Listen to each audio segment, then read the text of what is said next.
Let's now also get you some of the highlights of what's happened as far as the Samvidhan debate is concerned. Remember, right now it's happening in the Rajya Sabha, and you had the NDA's charge being led by Finance Minister Nirmala Sitharaman, who lashed out at Nehru, who lashed out at Indira Gandhi, which then prompted Congress Chief Kharge, who was leading the debate for the India bloc, to hit back, saying, why do we constantly only focus on flaws? Why are we constantly attempting to defame Nehru and Indira when they've also done so much for this country? Here's a look at the highlights of that fiery face-off.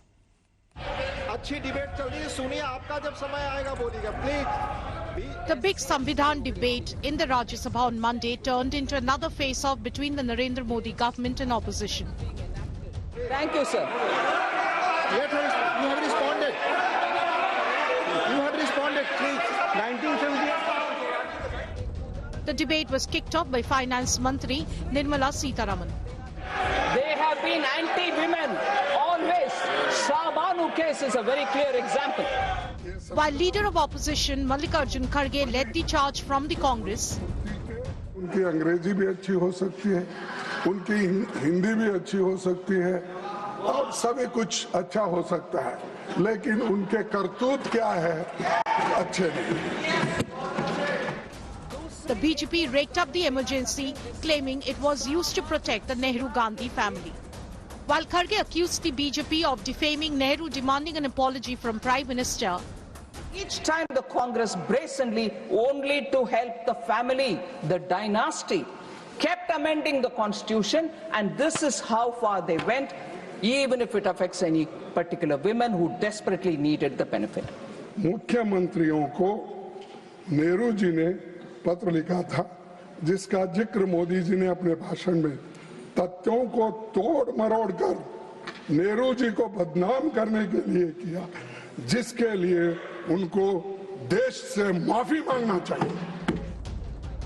The finance minister also accused the Congress of being anti-women, claiming the women quota bill was not passed to save its government.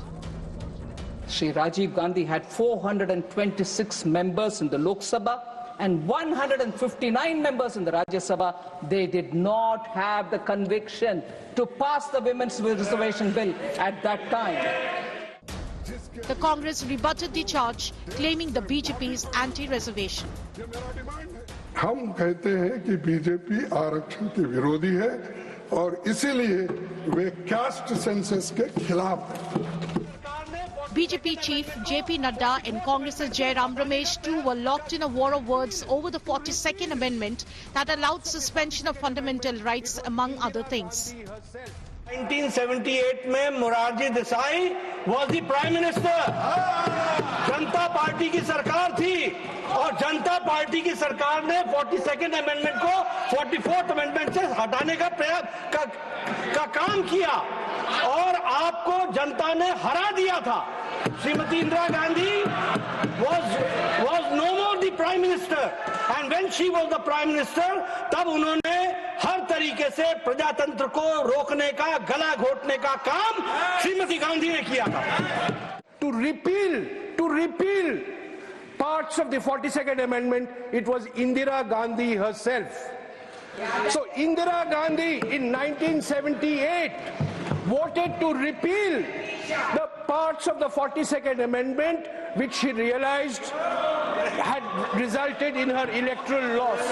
So it's not, don't read selectively. Thank you, This is the final week of winter session parliament, and clearly the Samvidhan Sangram has taken over both houses.